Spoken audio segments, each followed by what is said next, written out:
Hello, everyone. It's 8:31, so it's time for us to begin. Let me just get the date. It is the 19th of April. I'm reading my thing here. The 22nd day of the Omer and the 7th of Iyar. And happy to be here. Let me, as always, pick up on a few things that were said last class. First, for those who asked about this view of the two people of Ramosha Sofer, the Chasam Sofer, Lahalot et HaIsur, to raise the level of an Isur. Actually, he did it in a case where you had both a positive commandment and a negative, even though we don't usually assume it's the negative in that particular case.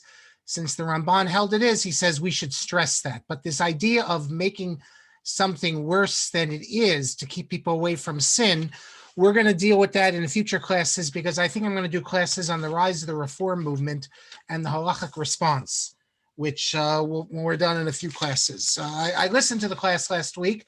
I see I made a mistake. No one corrected me, so I will clarify it. I said that the author of the Masoras Hashas on the side that gives you the cross references, that's Rabbi Shaya Pick. Actually, he just did the additions to it. It's Yehoshua Boaz. One of you, I've been holding this for a long time, so I'll just say it quickly now. One of you wanted, we spoke already months ago about, and Mel had, we had a conversation with Mel about how sometimes in the davening, the tune doesn't work with the accent doesn't work with the tune. That is, we pronounce words in order to make a rhyme, but that's not in line with how the Hebrew language should be pronounced. So someone asked, well, what about, are there cases of where because of the song we divide the verse, not with the accent, but we divide it in a way that it doesn't mean what it should. Now, for that, there's all sorts of stuff, and I don't think I don't think it's possible to fight what the minhag is. I have a number of examples, but just the other day I saw one by Rabbi Shmuel Ashkenazi, who we're going to be dealing with him soon. So I'll cite the one he gives. Here is Kedusha. I'm sure we have a lot of chazanim here. I just took this off Otzar Chachma. It's one of the old Sidurim from America, and he actually gets it right. Look here where the Chazan says, we usually pronounce this as follows, or say it as follows. Azbekol Rash Gadol, comma, Adir V'chazak Mashmiim Kol. But of course, that's said that way. Remember, Azbekol Rash Gadol, comma, Adir V'chazak Mashmiim Kol. What this means is that there's two guys named Adir V'chazak, and they're Mashmiim Kol.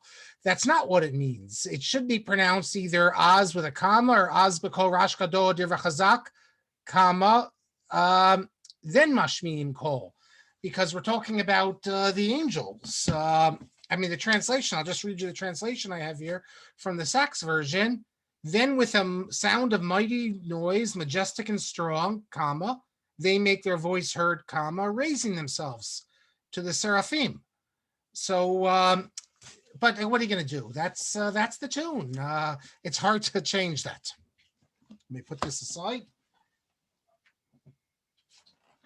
Mel said something a few weeks ago. We were having this whole discussion about driving on Shabbos, well, being in a carriage on Shabbos, that sort of thing. I cited Mendelssohn. He had the problem that the king insisted that he come visit him. And Mel said that Rabbi David Katz, who does very interesting, he's a rabbi in Baltimore, also a PhD at Johns Hopkins. He wrote a PhD on the Noda B'Yehuda. Very interesting. I have a PDF of it if anyone's interested.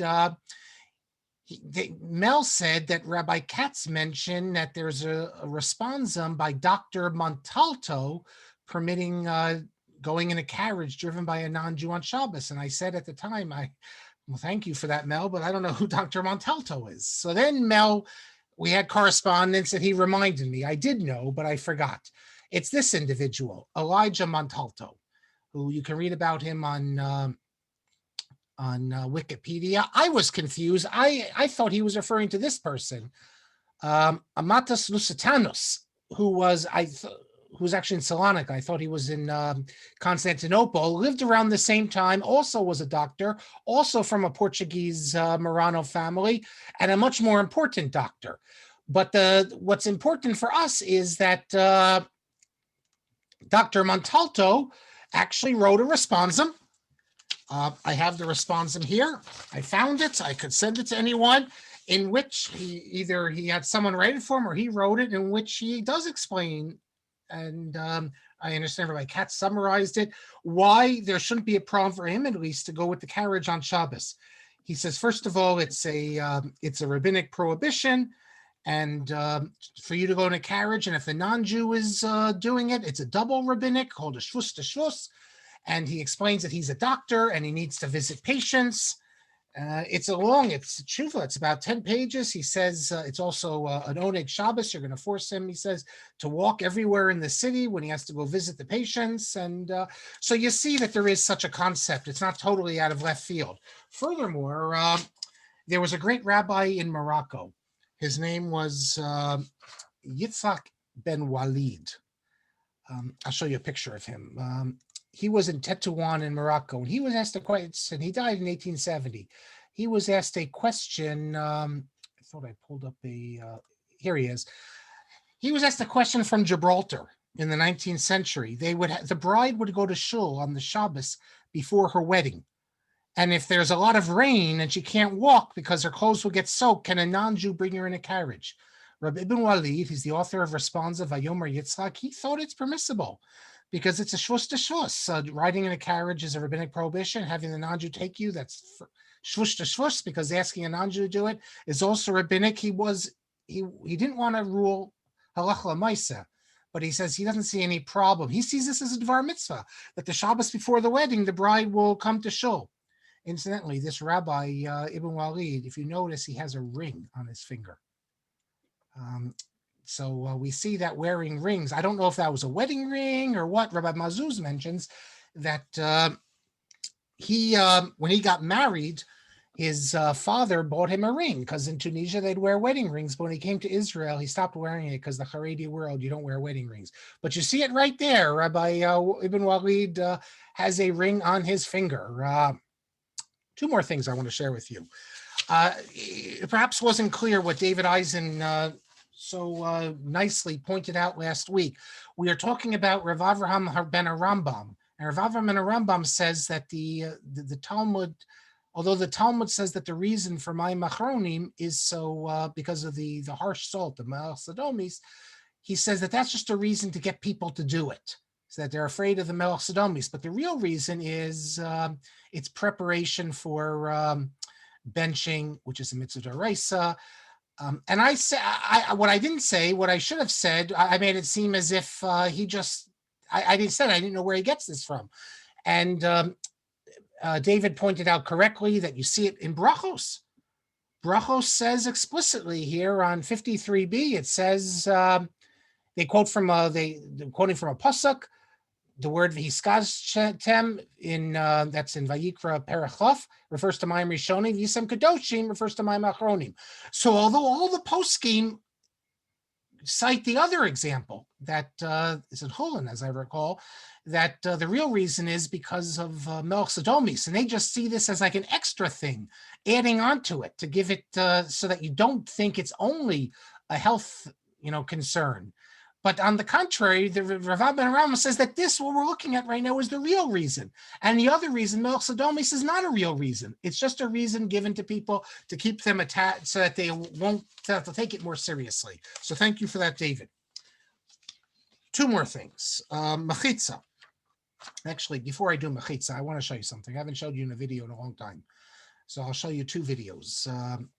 I'm going to upset some of maybe our Williamsburg people, but I don't think so, because they know that I'm not anti-Satmar. They know that we have Baruch, and if Shiner is with us today, Israel, they can testify. After one of my talks in Borough Park, they brought me to a gathering of Satmar where we had Malava Malka. I can tell you that I know many people in Satmar. I've been to Kiryas Yoel. The late Yitzhak Brach, who was the big Satmar printer, was in my house in Brookline. I was in his house when I was in Williamsburg last for I was there to see some people. The Satmar Rebbe, both Satmar Rebbe's nephew came to see me, to speak to me. So no one's going to accuse me of being anti-Satmar. What I am is anti, and I said I don't care about, they want to be anti-Zionist, that's fine. What I don't like is their lack of respect that they teach in the school to Gedolei Yisrael, not of their camp, and when they get involved with anti-Israel things in a political sense, not just in the theological sense. If they're just like the Eda Haredit, that's fine. And in fact, the Satmar I know would agree with me 100%. So I said in one of the previous classes, you might recall, that the Satmar Chinuch, it's terrible. So someone said, well, that's not a very liberal thing to say. The Satmar Chinuch, I'm supposed to be open-minded, isn't one of the themes of all my classes is that there's good on the right and there's good on the left. And yeah, but I agree. And there is some good in the Satmar Chinuch, but let me show you a couple things. When you see what I'm showing you now, you will understand exactly what I mean, that Satmar ideology in the public sense is dangerous. It's anti-Semitic even. Why do I say it's anti-Semitic? Because the things I show you were said by non-leftists or by Arabs or anyone else. A congressperson, you would say this. Just to let people know what I mean when I say their chinuch is dangerous. And the fact that no one condemns it, you have to ask the big people. Let me just show you two examples of this and see it and weep. Here's one. Let me pull it up on the screen here. Actually, no, this is not the one I want to show you first. I'll show you the different one first. Then you'll see that one. This is from the Satmar camp. Look at how they indoctrinate the kids. This is a form of child abuse.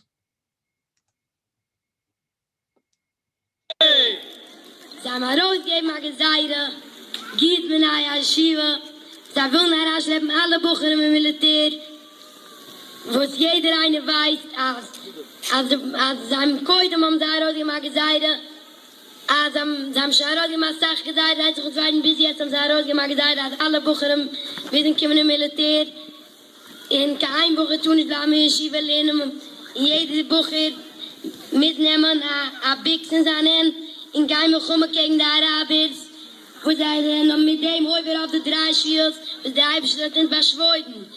Was der Schwierig, oder habe ich gedacht, oben wird nicht folgen, der Schwierig, wird die laufende Goyim in zeigen, also wie die Herrscher von der Feld. Die Zioinen haben umgehoben, die zweite Welt, damals ist interessant, hat Hitler gesagt, derselbe Welt, die Zioinen haben umgehoben, die Zioinen haben gemacht, Sache, als keine tun, ich handle mit den Arabers, mit Deutschland in damals, hat Hitler gesagt, als wird Hargenerieren wie der Herrscher vom Feld. Damals sind wir geworden, haben wir Eibstrau gesagt, dass wenn die Jiden wollen, bekommen halt mit den Goyim, wird es sagen, in so ist das geschehen, in Asach, jüdisch-politische vergossen geworden wegen dem. So, wir schäfen auch nach Medina, soll schon hintergehen, wir schieren, soll schon kommen, mit meinen Jungen. Okay, so Zionists started World War II. They're the reason for the Holocaust, and we should hope for the state to be destroyed. That'll be a good plan. I mean, this is, we all talk about the IHRA definition of anti-Semitism and things like that. Here you have indoctrinating the children that the Zionists are responsible for World War II. And look at this. This is from the next one. This is from a camp. And this is chinuch. They tell the kids that Netanyahu was in the car. And look what they teach them to do. That's chinuch. Watch this. Again, summer camp.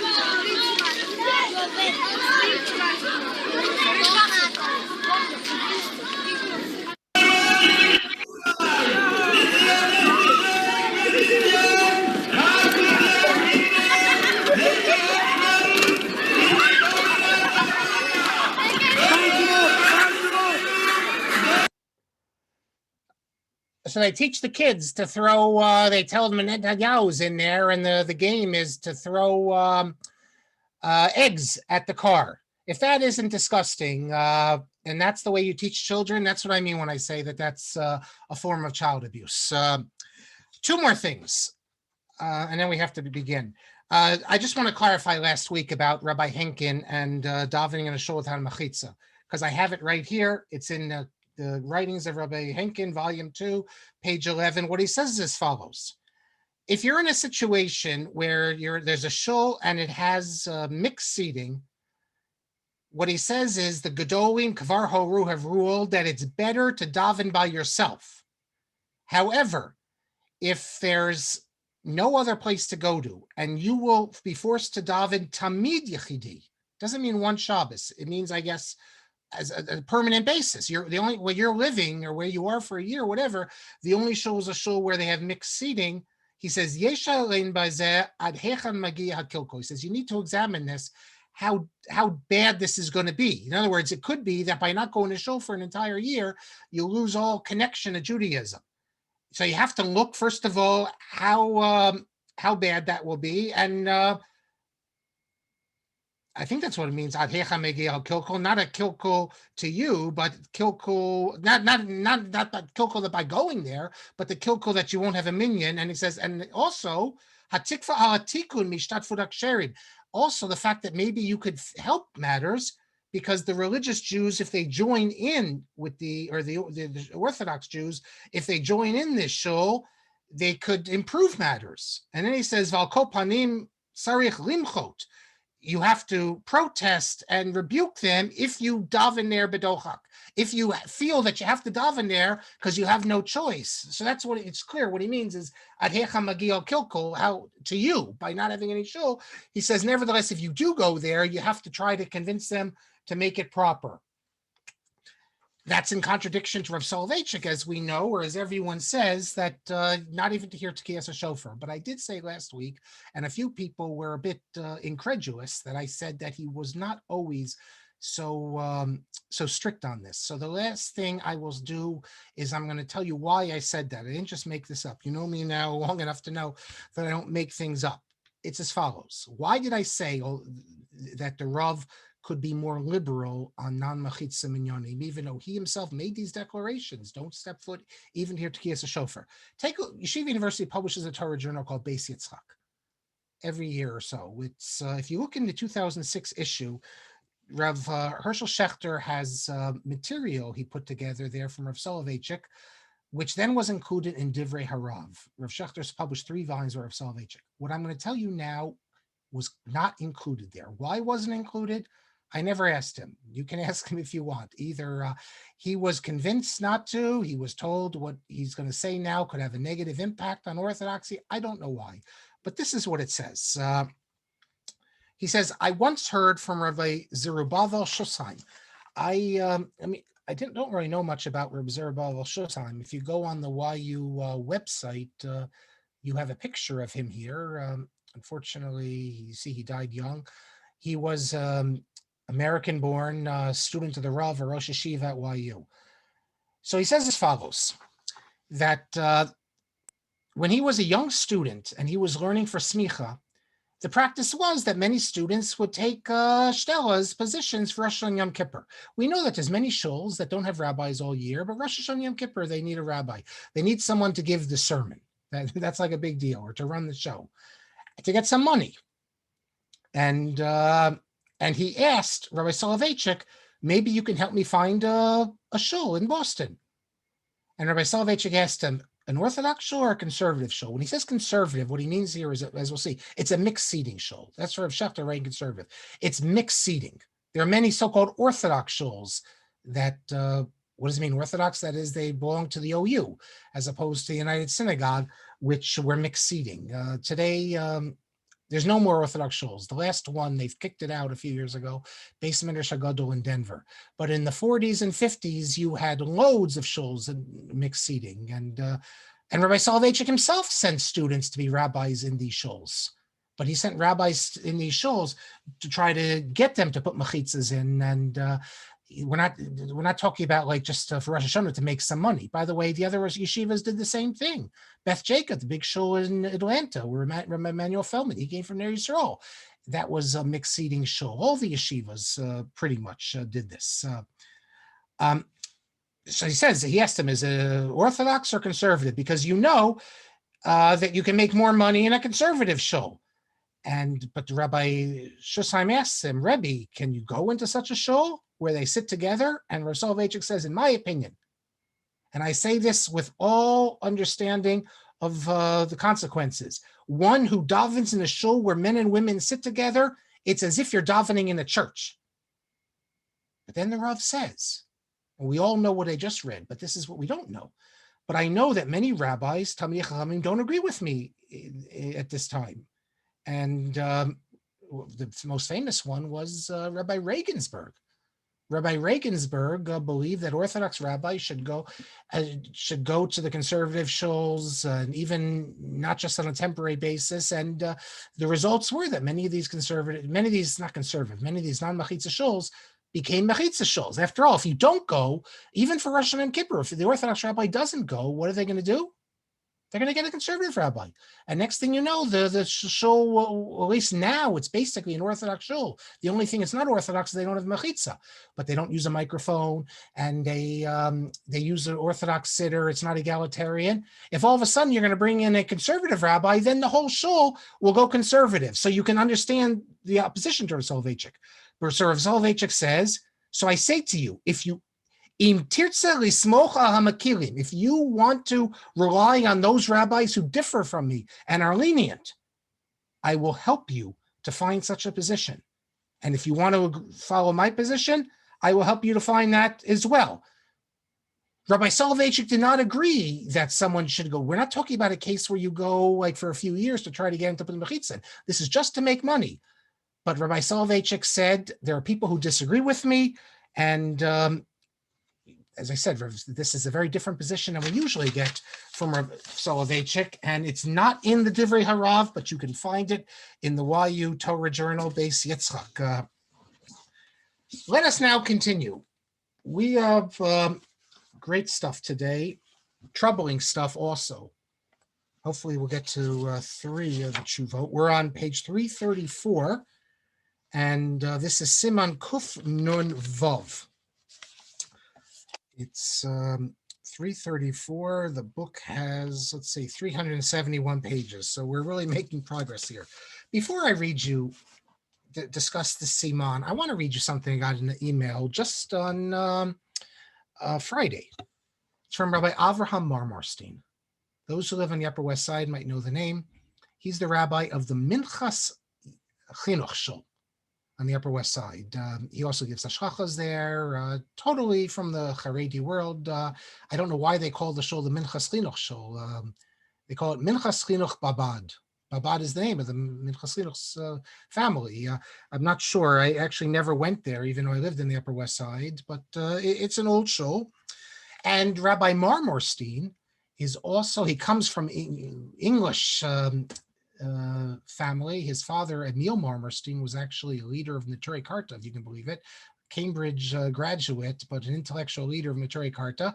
And his grandfather was Arthur Marmarstein, who he's named after, Avraham Marmarstein, who was an agudist, but taught at Jews College and is a famous scholar. Arthur Marmarstein wrote important work. So they're a very interesting family. I heard from Rabbi Ben Elton, now the big rabbi in Sydney, Australia, that although Emil Marmarstein, who wrote a book called Heaven at Bay, that's Rabbi Avraham Marmarstein's father, was a theoretician of the Neturei Karta, his mother, although Rabbi Marmarstein told me he didn't know this, but this is what Ben Elton says. He's an expert on the English rabbinate. He wrote a whole book on it. He said his mother at the same time was one of the leaders of the Mizrahi, women's Mizrahi. So I don't know. He sends out emails occasionally. And I asked him, could I read this? And he said, fine. He sends out emails, all sorts of bibliographical things. I don't know how many people are on his internal email list, if it's 10, if it's 30, whatever it is. I want to read you how it begins. And it's just hashgacha pratis, that right what we're going to discuss today, this is what he sends out. It goes on for 5 paragraphs here, all about bibliographical things. And the subject is no rest for weary bibliophiles. And he says as follows, quote, I wanted to say Birkas Ilanos, but I got weighed down by the different nusach offered by Sefer Eshkol. And is it really Sefer Eshkol, or is it a forgery? And then he goes on. I wanted to read Rav Yaakov Emden's quoted description of Karban Pesach from Shevet Yehuda on Erev Pesach, but got weighted down by the question of its authenticity. Then I started to debate why Rav Yaakov Emden disputed the veracity of everyone else's sources, but was gullible in his own choices. And he goes on and on with all sorts of things that are out there, but are questionable. But the first one, he didn't know about the Nusach in the Birkas Ilanos, in the Sefer Eshkol, and if the Sefer Eshkol is a forgery. So this is sort of like an inside baseball sort of thing. What do you mean a Sefer Eshkol is a forgery? That's what we're going to talk about now. Most people don't know anything what I'm going to say right now, other than those in the academic world and some in the Torah world. It's a very distressing story. It's particularly distressing because descendants of the Auerbach family and of the Auerbach family are both in Israel now, members of the Orthodox world, rabbis and scholars. And by the way, Rav Shlomo Zalman Auerbach was not from this Auerbach family we're going to discuss. Not only that, my friend told me that Rabbi Shlomo Zalman Auerbach told one of the Auerbachs, a descendant of the Auerbach we're going to speak about, that he agrees with his grandfather Auerbach that it is a forgery. So what am I talking about now? And let me share my screen here. And the title of this is from Rasabi. I introduced it last week. We're talking about a work published by, hold on here, this individual, Rav Benjamin Hirsch, or Tzvi Benjamin Auerbach. He was a well-known rabbi, one of the leaders, he calls him here in Wikipedia, one of the most prominent leaders of modern Orthodox Judaism. That's modern Orthodox Judaism, M with a small m, not a capital M. He was a rabbi in a number of places, including in Halberstadt, and he published an important work in a number of volumes called the Eshkol by Avraham ben Yitzhak of Narbonne. I'll tell you about the Eshkol in a minute. His controversy is going to be with this individual, Rabbi Sholem Auerbach, who was more of an academic type, I guess, Jewish scholarship, but also obviously, as you could see, part and parcel of the Orthodox world, although more of a Wissenschaft type of academic type of one. His son, incidentally, Chanoch Auerbach, is, you might have seen the Miscellaneous, the Auerbach Miscellaneous. He was a scholar. So before I get into this great dispute that really split the academic world and to a certain degree the Torah world and continues to split them, let me tell you something interesting about the Eshkol. The Eshkol was published in the mid-19th century by Rabbi Auerbach together with his commentary called the Nachal Eshkol. It's quite long. I think it's 4 volumes because of the commentary, and it's a very nice commentary.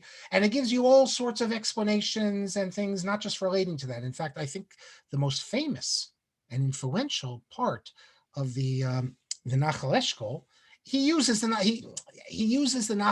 Eshkol as a jumping off point to discuss all sorts of things. And he deals with, this is my favorite because it had great influence, I think, was, and he records something that we don't have recorded elsewhere.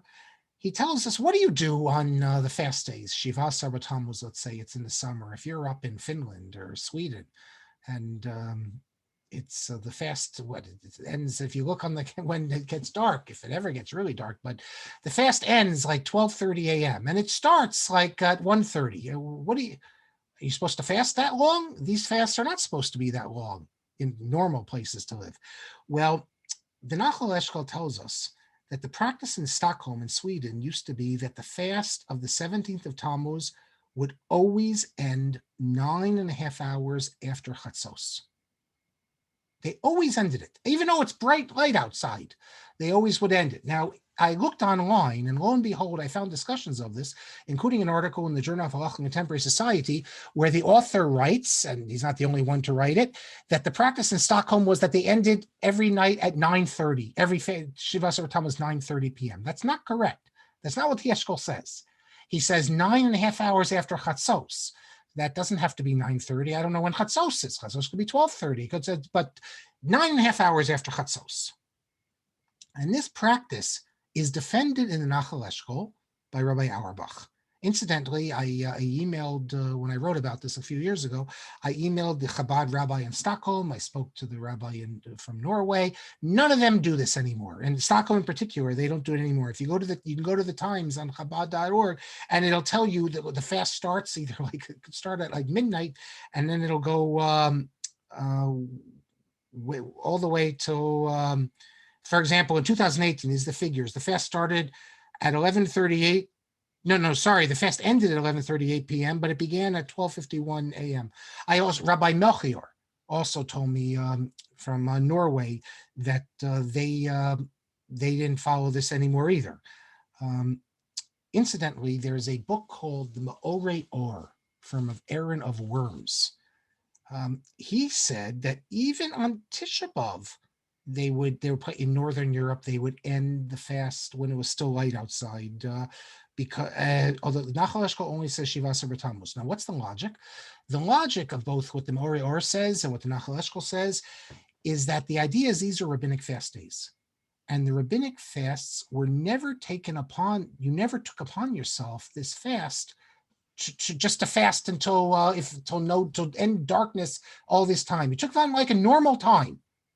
And normal time, they figured, is 9.5 hours after Chatzos, no later. That was the logic. In other words, the problem is, as Rav Vosner points out, there's no source for this in the Rishonim.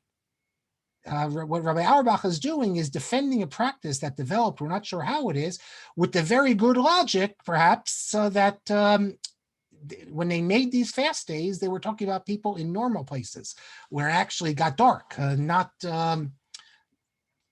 Although I can tell you, I was in Berlin in the summer, and it ended, as I recall, after 9.5 hours. But still, the idea that you wouldn't have to wait forever. Now, when is this, other than being in Stockholm, you might say, well, why is this at all relevant? Well, it's relevant for a different reason, and poskim have cited it. Because let's say you're in Israel on Shiva Asar B'Tammuz, and then you fly to America, and the fast keeps getting longer and longer. Do you need to actually wait until you look outside and it's dark? Everyone assumes that if I'm flying from America, the fast ends when it gets dark out. So you might assume that you should do this, or whenever it's supposed to end. You might assume that you have to be consistent going the other way.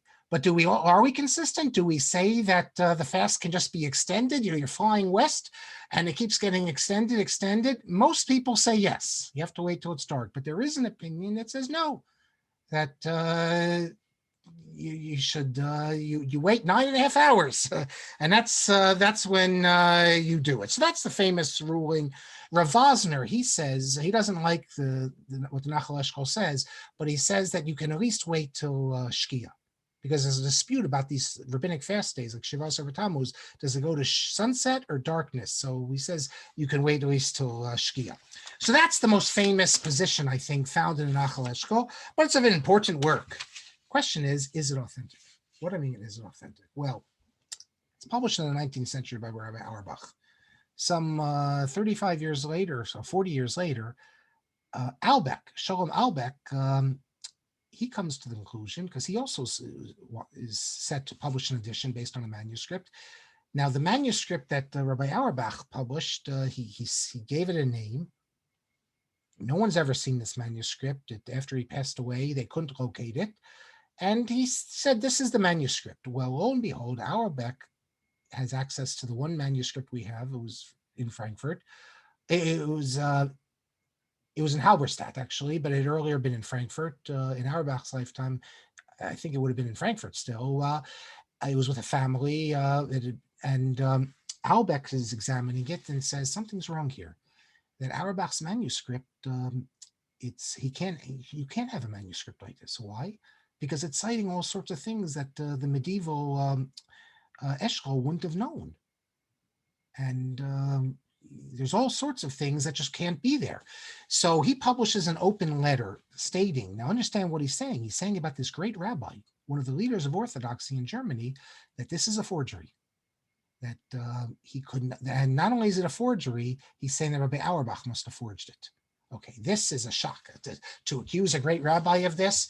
And the response, understandably, from the rabbis of Germany was shock and outrage. They published a document called Sitkat HaTzadik, justifying the tzaddik, with people like Rav David C. Hoffman and others. And they acknowledge the problems in the manuscript. But they say that when you see a tzaddik, and we all know he was a tzaddik, such a thing is just incomprehensible, and you must assume that there's an explanation, even if we don't know the explanation. Rabbi Zevin, when he discusses this dispute, says 4 against 1. That is, you have these 4 great German rabbis against 1, Auerbach, and it seems like the victory goes to Auerbach. That's what Rabbi Zevin says. The argument that we know he's a tzaddik, well, that doesn't really carry much weight from a scholarly sense, because he's a tzaddik, but maybe there was some aspect of craziness, I don't know. Or maybe every time we hear about something that happens, some scandal, our response is always, how could that happen? He's the last person we ever would have expected this. So that's not necessarily the best argument, although we understand why to make such an accusation is it's very difficult to accept. But this became a huge dispute. And then people started calling attention to things like there's passages there from the Beit Yosef that appear in the Eshkol. There's references to expressions that could not have been said by a medieval. Originally, the defense of Rabbi Auerbach was, we don't know what happened to the manuscript. He must have had a manuscript. By the middle of the 20th century, the defense is different. Today, the defense is that there's an acknowledgement by everyone that it's, including the family, that it must be a forgery. But Rabbi Auerbach was taken in unwittingly. That is, he had the manuscript, but someone else forged it, and he unknowingly.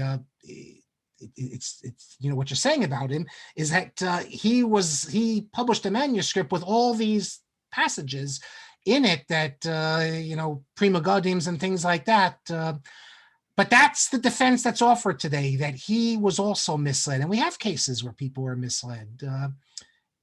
The problem with this is you're saying he's not such a great Talmud Chacham as you thought he was, but that's better than saying you forged it. I don't want to take a stand on it. It's not for me to take a stand. You have to be a real expert in the medieval period. The reason I wrote to Rav Ratzabi is because Rav Ratzabi does take a definite stand that this is a forgery. I understand that if you're from the Auerbach family, this is a terrible thing to say, and I'm not saying it. I'm simply saying what they're saying. And maybe he did have a manuscript which was forged by someone else. I don't know, but this has cast a shadow on Rabbi Auerbach, and in the academic world, this is never cited, this Sefer Eshkol, as a source for medieval practices. It's like halfway the same as the other manuscript that Auerbach published, but then you have all this other stuff thrown in. And in the Torah world, many people refuse to cite it because they say it's not authentic. And incidentally, it's not only now a German versus non-German thing. There's a well-known German Orthodox scholar who also agrees it's not an authentic work. I asked the Rabbi Rasabi, why? Because here he's a Yemenite scholar. He's not really tied into all these Ashkenazic disputes. He says explicitly in his responsa that this is a forged work. So I said to him, why do you say it's a forged work? Remember, the early defense was that it's not a forgery. It can't be a forgery. He says, the reason I suspect forgery is because there's, you see that there's new things in there that are taken from others. And he says, B'derech klal from the Beit Yosef. That is, the Beit Yosef quotes Rishonim, and that material, which is found nowhere else, is found in the Eshkol. So if you want to be a forger and you want to put in stuff from Rishonim, you would go to the Beit Yosef passages that we don't have anywhere else. And also he says the language, the signon, the style, which God has granted me the ability to see this. He says, if only I am wrong, because his point is, I would like to be wrong, because then I wouldn't be accusing a big rabbi of this. Aval rachok be'enai. And he says, but it's rachok be'enai milatzarfa al kol panim un halacha. But he doubts, and therefore I'm not going to take into account the Sefer Eshkol when I deal with halacha. I had asked him if he knew this work, Sefer Eshkol. Auerbach published a work, Sefer Eshkol. He didn't see it, but he did see Tikkun HaTzadik. And then he says, so then I asked him, this is a combination of two letters, then why do you quote the Nachal Eshkol? If you think that Rabbi Auerbach was responsible for a forgery, then why do you quote the Nachal Eshkol? And he says as follows, I bring the Nachal Eshkol al af hachashad sheli neged Sefer Eshkol. I cite the Sefer Nachal Eshkol, the commentary, even though of my suspicion about the Sefer Eshkol. He says, because you shouldn't puzzle ideas that are worthy of being said mitzad atzmam on their own basis. In other words, if there's a good svara, a good logic in the Nachal Eshkol, why not cite it? But don't rely on the Sefer Eshkol as a halachic work. I don't know if Rav Moshe Feinstein even knew about this dispute, because he cites the Eshkol all the time, and the Nachal Eshkol. And I think a good compromise is that what has been proposed now, that yes, it's not an authentic work, but Rabbi Auerbach did not know this, and he published it. I can't explain why there's no manuscript. We never found it. But you should be aware of this. If you do work in Rishonim, that the work, the Nachal Eshkol, everyone assumes now in the academic world and in the Torah world, I think, who investigate it, that it's not authentic. As to Rabbi Auerbach, you have people who do look upon him as a forger, and without really explaining why he would do that. Again, we're talking about a well-known rabbi, and others are very happy for understandable reasons to say that this is just something that he fell into him somehow and he didn't realize when he published. And we have cases of this. We have examples of people who publish manuscripts not knowing they're forgeries. We've had a number of cases of people who published manuscripts without realizing they were forgeries. And it's certainly a possibility that he published this not knowing. I'm not going to weigh in on that. But that's what this Siman's about. The next Siman, Kuf Nun Zayin, the title is as follows. The forgery, or the falsehood of Rabbi Shlomo Yosef Zevin's opinion when it comes to the state of Israel in Moadim Halacha, the work, the festivals in Halacha in English. Who is Rabbi Zevin? Rav Shlomo Yosef Zevin. You can hear my classes on him from a few years ago on the Torah in Motion website. One of the great Torah scholars who knew everything. He was a Chabad Chassid, not a Lubavitcher. He was Babroisk. This is important because a Lubavitcher cannot be a Zionist by definition. Lubavitch is anti-Zionist. It's always been anti-Zionist. Today, people don't know this. Even the shulchim don't even know this. Half the shulchim you meet don't even know they're supposed to be anti-Zionist. And when I say anti-Zionist, it's not just Rashab, who was the leading anti-Zionist, together with Chaim Soloveitchik in his time. The Rayatz and Rav Menachem Mendel was an anti-Zionist. But once the state is declared, you have to support it. But there's no religious significance, and they do not believe the state ever should have been declared. There's a big gap here between what official Chabad theology teaches and what the people know about it and what the shulchim know. And really, because in practice, there's no difference. Once the state is declared, and that's no different than Belz and Bubov, they were all anti-Zionist. But once the state is declared, now what are you going to do? How can you be anti-Zionist? You're going to be like these crazy Satmars who indoctrinate their kids to say that the state should disappear, or what? So where are the Jews supposed to go? The Mediterranean? I mean, have some seichel here. By the way, the Satmar Rebbe, what he said was that the state will disappear in a way we don't understand it, in a way that the Jews will not be hurt. That's why they don't cooperate with Iran and things like that.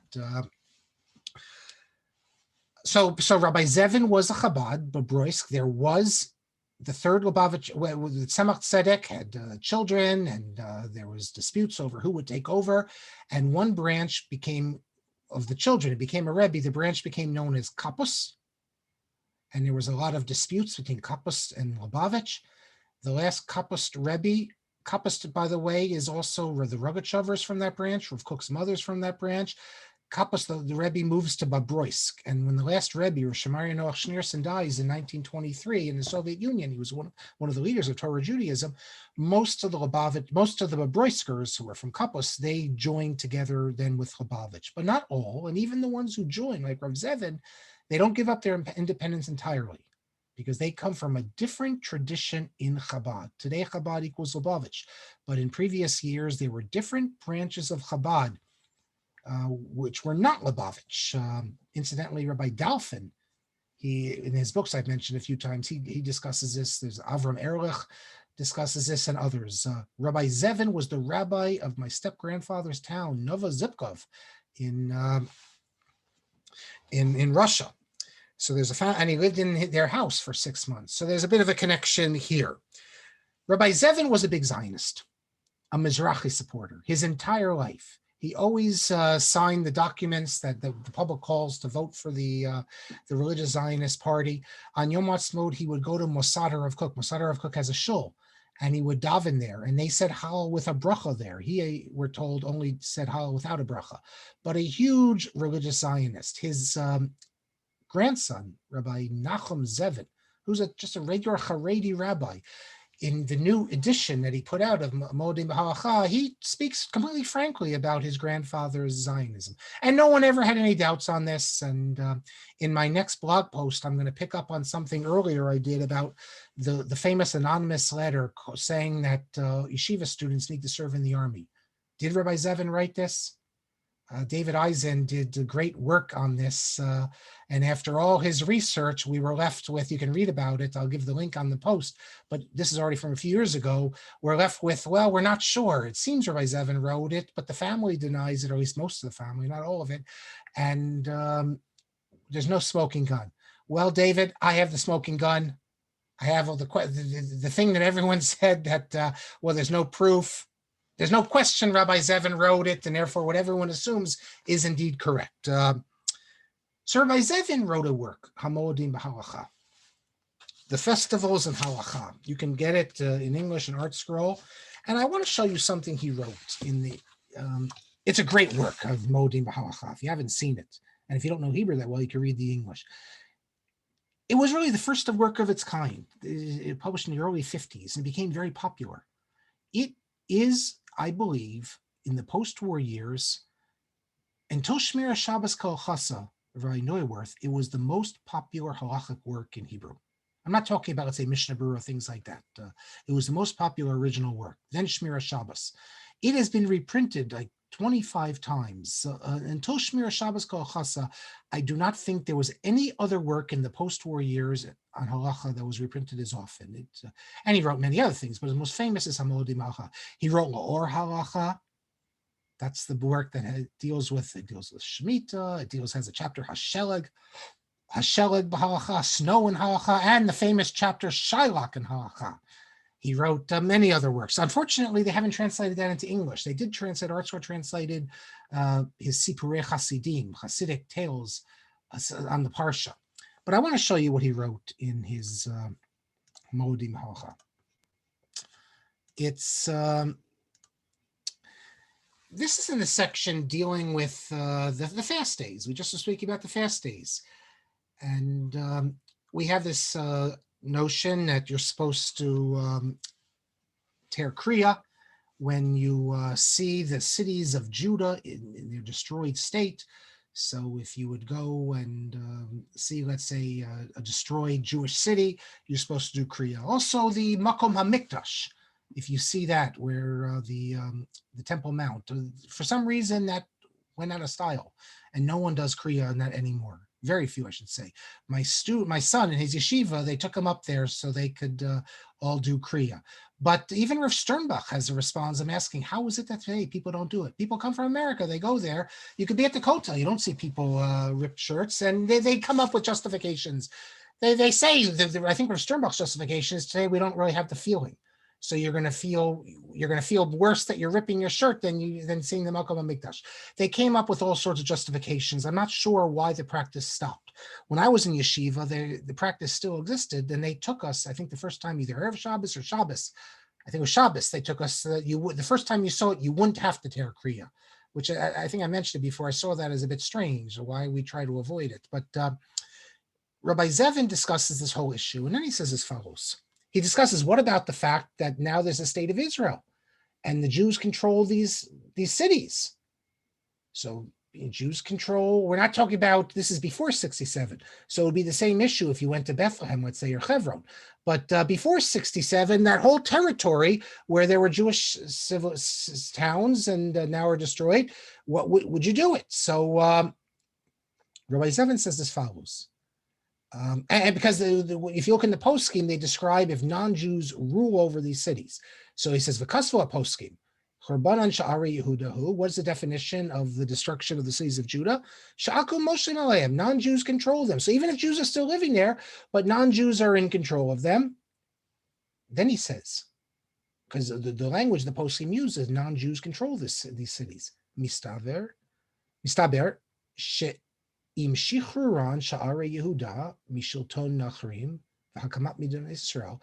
He's referring to before 67, but he's saying mistaber. Appears likely, it makes sense, that with the liberation of the cities in Judah from rule of the non-Jews and the establishment of the state of Israel, Ashreinu shezachinu achach. Happy are us, fortunate are us that we've been worthy for this! Exclamation point. Then he says the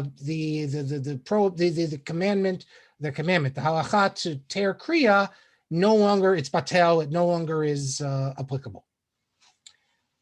Nothing crazy Zionist here, nothing radical. He simply says now that the Jews control these cities, there should be no obligation to do Kriya anymore. And at the establishment of the state of Israel, it's a great thing. That's what he's saying. It's a great thing that we establish the state of Israel.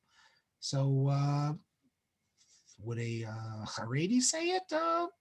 In the years after 1948, plenty of Haredim said this. And it's not an extreme Zionist statement. It's simply an expression of happiness that the state of Israel came into being. And if you go today and you ask the typical Haredi, no question, the readers of ArtScroll, is it a good thing that a state was established? They will say, of course it's a good thing.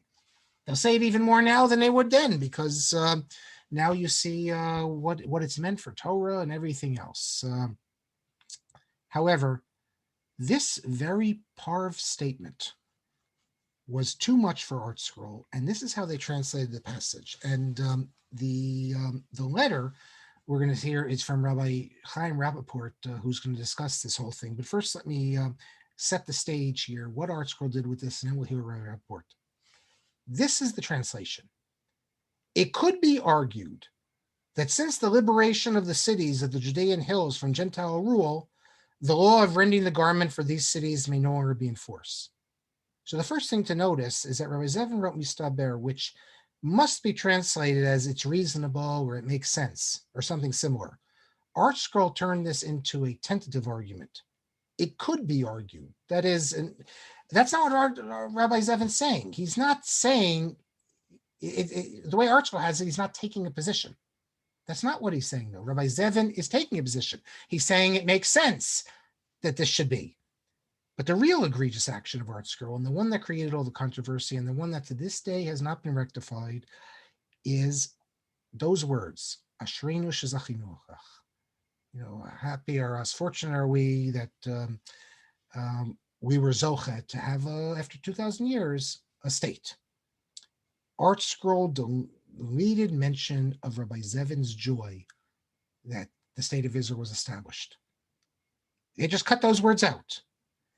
Now, after I wrote about this, I learned, even before I wrote about it, I should say, because I investigated it, that the men who run ArtScroll, Rabbi Sherman and Zlotowitz, did not know about this censorship. They were shocked and surprised to see that this was done. They never authorized any distortion of the translation and were surprised to find out.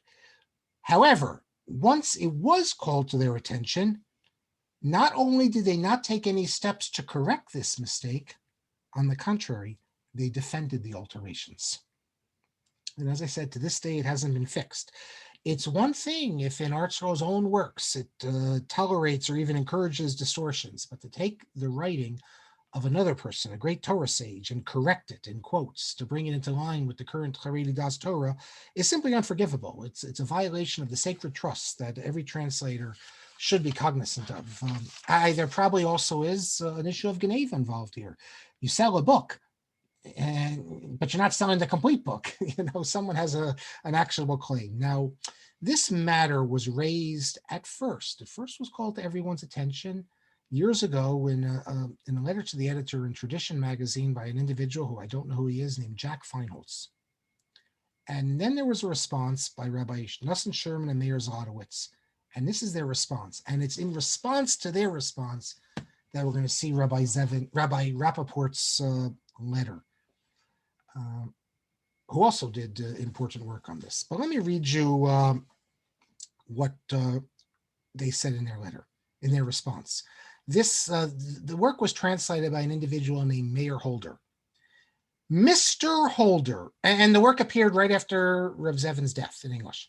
Mr. Holder has, for many years, maintained the closest contact with Rav Zevin's family and has been a prime force in the dissemination of this great Tzaddik's writings in both Hebrew and English, because this Meir Holder bought the rights to publish Rabbi Zevin's works in Hebrew and in any translations. It is unthinkable that he would tolerate or engage in any attempt to misrepresent Rav Zevin's thoughts. According to Mr. Holder, the lines with Mr. Feinholz's quotes were added to the edition published just a few months after the State of Israel was founded, a time when Rabbi Zevin and others still held high hopes for the spiritual impact of the state upon the lives of those Jews living there. As time went on, Rabbi Zevin became disappointed, and in the opinion of the members of his own family, his final halachic opinion with regard to the law of rending garments on seeing the Judean hills is more accurately reflected in the ArtScroll translation than the version of the passage cited by Mr. Feinholz. In other words, the translation of ArtScroll is more accurate than what you see with your own eyes in a work published like 20 times in Rav Zevin's lifetime. There's a good deal of falsehood here. Who are these mysterious family members that Mr. Holder consulted with? Rav Nachum Zevin, the one grandson of Rav Zevin, who's a Haredi rabbi, and as I told you, was completely honest in his descriptions, he tells anyone who asks that the change in the English translation was done without his approval, without anyone in the family's approval. And Rav Nachum Zevin is the one who deals with all this. And he says specifically, when, we'll see this in Rabbi Rappaport's letter, when they signed the contract with Meir Holder, the contract was that he cannot change anything. And he did not change anything in the Hebrew. And he completely rejects this. And this, well,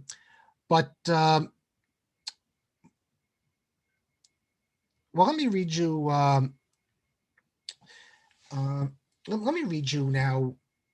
Oh, I can't. It's already late. What Rabbi Rappaport did was that what we're going to see here is an investigation, not just of the whole Rav Zevin episode and his discussions with Rabbi Nachum Zevin, but also of the issue. Lo and behold, we'll see Rav Moshe Feinstein says the exact same thing Rav Zevin says, that B'chastei Hashem, Rav Moshe says that we have a state and now we're in a situation. There's not, and Rav Moshe, I mean, he wasn't a Tzioni like Rav Zevin. You don't have to be a Tzioni for this. Since it was just near Yom Ha'atzmaut, Rabbi Rekefet tells that the Bnei Akiva group in New York, went to Rav Moshe and asked him, could they say Hallel on Yom Ha'atzmaut? And he said to him that for me, it's not such a Yom Tov. If you think it's a Yom Tov, you could say Hallel. But so we're going to see what Rabbi Rappaport says. It's a very, very important document. It's a scandal. I can't say it any less. It is a scandal what was done to Rav Zevin's writings, and in this respect. And so we'll see the long letter next class of Rabbi Rappaport. I see it's already 9:30. We'll pick up with this. I've introduced it though. Then we're going to see Rav Schechter, about Rabbi Shaul Lieberman and Rabbi Gifter and Rav Shechter about, and Rav Mazuz. The last one about Mazuz, about Rabbi Yaakov Weinberg. Wait till you see what Rabbi Yaakov Weinberg says about the brisker derech and what we can say about that. So that'll be next week. Let me take the questions now and the comments. Also, we're going to see something great from Rabbi Soloveitchik about. Well, wait next week. I'll keep you waiting. There's always good stuff. There's always good stuff. Every week I'll give you good stuff, God willing. Let's get with the questions here. The comments. Thank you all again, always for everything. The Sulzbach says Yekis don't do Mayim Achronim. There's a discussion in the sources why women today don't do that. I looked it up because someone asked me last week, and I said, well, today they don't, but in the past they must have. And I said probably because because it's no longer considered an obligation anymore. It's almost more either for mystical reasons or nostalgic reasons, and that's what the sources actually say. David Eisen says, in one of the early volumes of Masorah published by Rabbi Nachman Ganak, included a psak of Soloveitchik that is opposed to the tune of Adon Olam, that leads back to the first line of the song right after ending the piyut. Thus, one effectively says the heretical statement, V'lo ira Adon Olam. I don't fear Adon Olam. Okay. Interesting. Rabbi Kelman, Rav Hershel Schachter told a number of people to take a mixed seating shul for Yamim Noraim. I think it's connected to his view that Orthodox rabbis should speak on panels with non-Orthodox rabbis. He felt that having an Orthodox influence is very positive, both as rabbi and speaker. And we know that Rav Schachter gave permission for people to take permanent appointments. He gave permission for one of the rabbis at the Beis Medrash Hagadol. This rabbi, I'm told, who took this position, then could not be a member of the CRC because they don't allow you if you have a mechitzah shul, even though he had a heter from Rav Schachter, which is ironic because the CRC was precisely the organization which had all the mixed seating Orthodox rabbis, because 90% of them, 90%, no, I think it was 90% of the mixed seating shuls were Skokie graduates. But there you're talking about just for Yamin Noraim. You can make the case, and that's why Rav Shechter, the Rav said others are more lenient. You have these shuls that don't have rabbis. If you don't send an Orthodox rabbi there, then they're going to go with a conservative rabbi, and then it'll change the whole shul. And really, if you think about the Orthodox rabbi, he's sitting up on the front there. He's not sitting next to the woman. It's a violation. There's no question it's a violation, but the worst violation will come. You can make the case that if you don't go. So that's why the Rav, he didn't take a stand on it. But he didn't want balabatim. For a balabas to go into the shul, the mixed seating shul, that he didn't want. But I don't know, if you had a case like Rav Henkin where you're stuck for, 2 years, you're in a place in the shul, that's the only shul, I don't know what he would have said. But as a public statement, the Rav did think it was church. He thought it was Christianization. So it's not the mechitzah so much. The Rav never said that. There were certain shuls, liberal Orthodox shuls, that had separate seating, no mechitzah. The Rav never called that a church. Mixed seating, family pews, that the Rav said is an absolute imitation of the church and totally forbidden. I say totally forbidden unless someone would ask him and there's some extenuating circumstance, which I don't know about. Yaakov Yellen, they were called traditional. Yes, that was the term they used. They even had a whole movement. They called it traditional movement, which was centered in Chicago. Well, it was under the halachic guidance of Rabbi Regensburg. So you're going to say, what do you mean Rabbi Regensburg? What about the Rav? The Rav sent people out also. But the difference is the Rav, he sent them out to shuls. It was supposed to be for a few years. It was clear that it's not acceptable. Rabbi Regensburg, he never gave those restrictions. It would be better to have mechitzah, but if they're not going to put it in,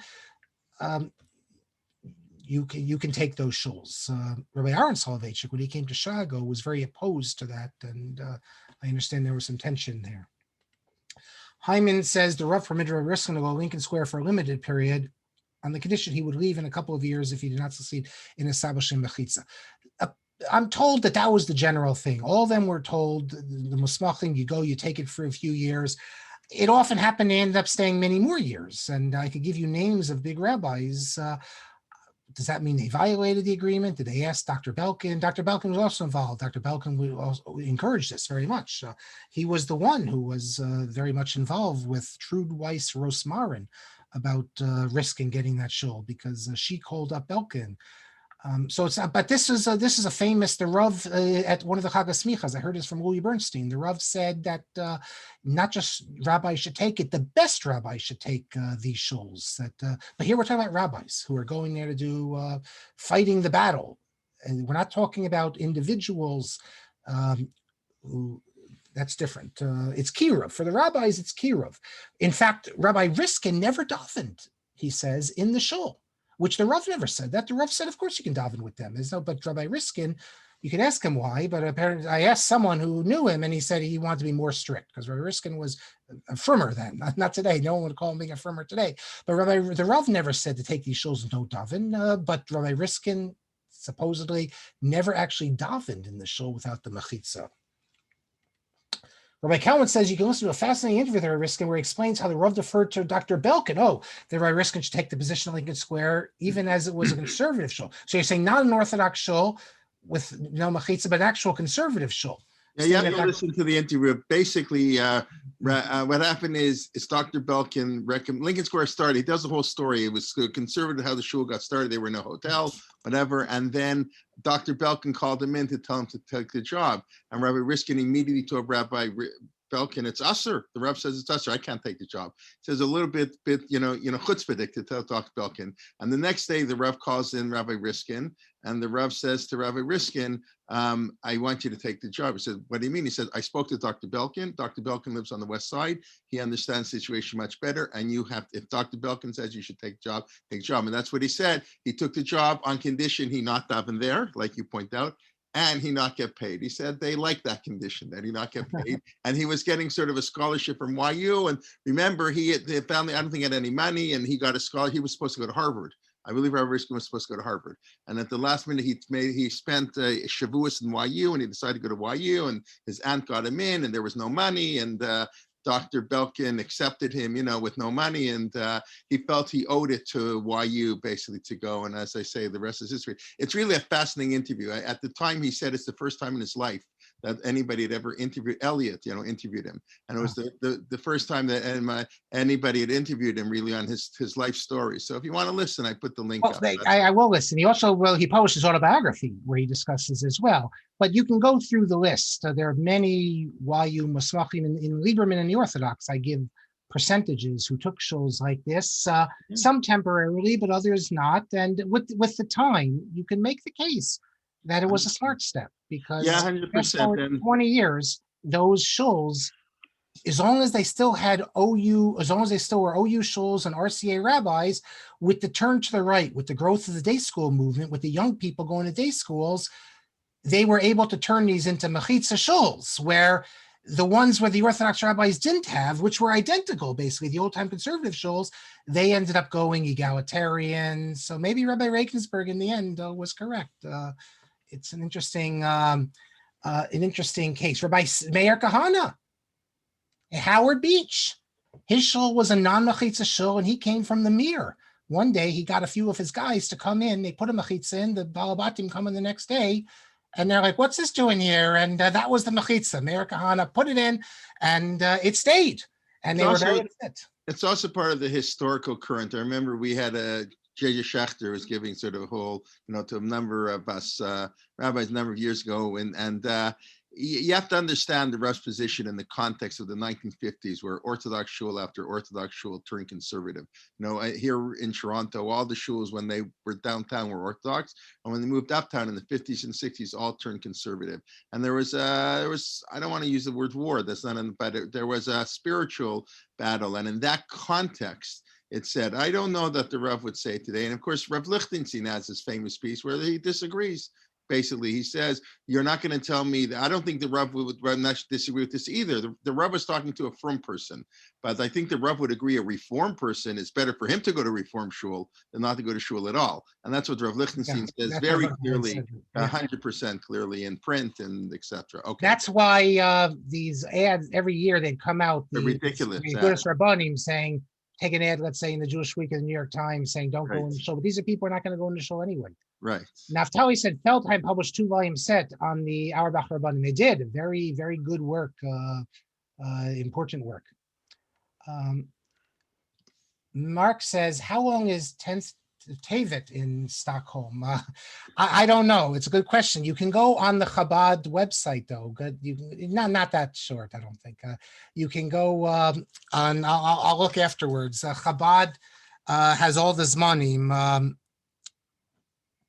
I'll see. I'll report next week. Incidentally, the times are not the exact same between Chabad and the other shows. The Auerbach families publish good stuff. I had just translated from German, so it was tough work, and I'm going to have someone look it over.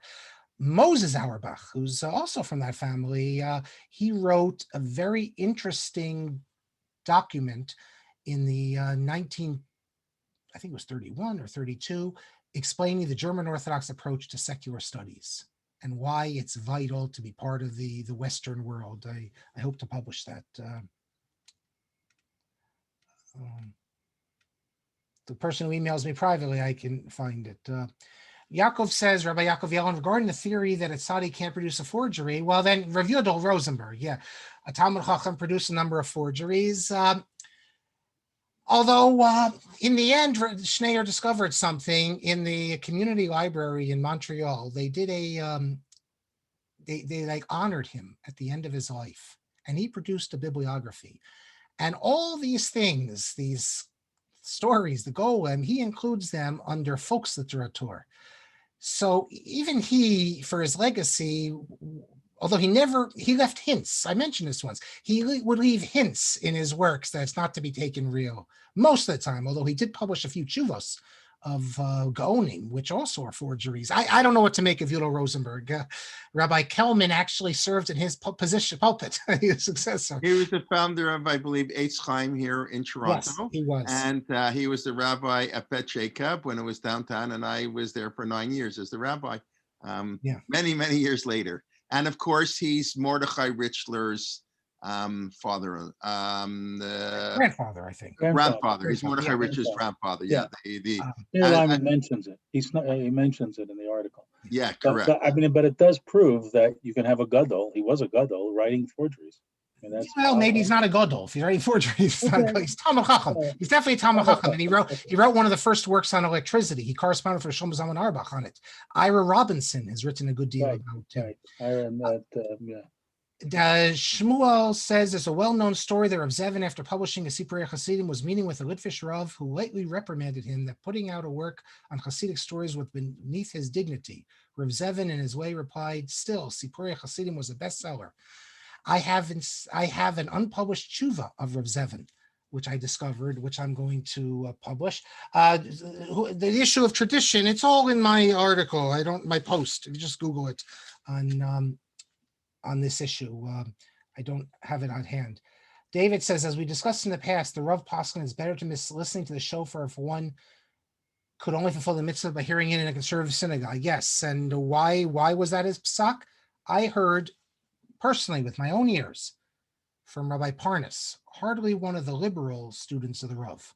I heard it because Rabbi Parnas' son was my Rebbe in 11th and 12th grade, and we went to his Rabbi Parnas' son Junior's house, and Rabbi Parnas Sr. came to speak to us, and I asked him this question about the Rav. He said it was Hara'ah Shah, which is exactly what Rabbi Kelman said. It was an emergency time, he said, because if it wasn't an emergency time, if the only way you could hear the shofar is maybe doing that, maybe you could find a way to permit it. But he said that we are fighting a battle against the non-Orthodox. And it was important to show people that this is actual halacha, mechitzah, not just like a different style, not just different, some people like it, others do it differently. This was an issue even with the Orthodox. Rabbi De Sola Pool from the Spanish and Portuguese Synagogue writes that this is a battle we're probably going to lose, and we're going to have to accept that some shuls are going to be mixed seating, and the Rav refused to accept that. Mel says, I believe Rav Kevitz said that when Meir Kahane put in mechitzah, Harabichi got fired. He got fired? Okay, maybe he did. I don't recall. And Hyman says, a few years ago, I bought a reprint of Basamim Rosh, widely recognized as a forgery. I spoke to Dr. Lyman about it. He confirmed it's a forgery, but it doesn't mean it's bad Torah. It's pretty good. Yes, we'll end with this. When we do the classes on the rise of reform, I will argue that the author of the Basamim Rosh, Rav Shaul Berlin, he is the first of the reformers. And this is a forgery, and I will show you that certain poskim have said what they do is they cite the passage in the Gemara and Sanhedrin about Ben Sira, They say that which is good about it, you can take. In other words, if there's positive things, so if there's a good svara, we rely on the svara in the Besamim Rosh or in the Kasad Harsana, which is Shalberman's commentary. We don't rely on it for itself. That's no different than anyone. If someone gives a good argument or points out a source, you can rely on it. And finally, the Sulzbach say maybe what we now dismiss as forgeries were in ancient times passed as pseudepigrapha. Well, that's true. Is it a forgery when you buy a book called the Sefer Yetzirah? On the front page, it says that the title page, it says written by Avraham Avinu. Is that a forgery? Did the person who write it, or all these other works, the Testament of Naphtali, is that a forgery? I don't think it's a forgery. It's pseudepigrapha. So what did the author think when they're writing that? I heard from someone, actually someone who works in ArtScroll, he knows a lot. He's one of the people who works on the Hebrew Talmud. He said what he thinks is that the person who, when they would write texts like this, they thought that the spirit of the author worked through their pen. So for instance, the person writing this, he thought, assuming he's the one who did it, that could have been a later title page, but if someone were to write something and say that, and then put on a title page, Avraham Avinu wrote it, it's like he felt that Avraham was speaking through him, or maybe that's what it means. But is that a forgery? No one actually expected, I think, him to believe that Avraham Avinu wrote it. That's a different issue. Pseudepigrapha, correct. Thank you all. This was very nice to be with you again tonight, Rabbi Kelman. Thank you very much. I look forward to next week. Just tomorrow, 2 shiurim back to back, or Wiskin, both part 2 on Chassidut, the Baal Shem Tov's revolution, followed at 11, followed at 1:30 by Ilana Goldstein Sachs on Megillat Ruth, second series. So we invite you. And then Wednesday, 2 new shiurim starting. Marty Lukshin at 11 o'clock on Midrash, Halacha, and Pshat, the interaction between the three of them, and Lori Novak on a 4-part series on women and Kriyat HaTorah, a look at the sources. So we look forward to learning. And then Thursday, Yeshuli Mishkan, Parsha night, my shir Friday morning, Pirkei Avot. So we look forward to learning with you and to bring your friends and comments, questions. And thank you very much, everybody. Have a wonderful week and a good night and all the best. Thank you.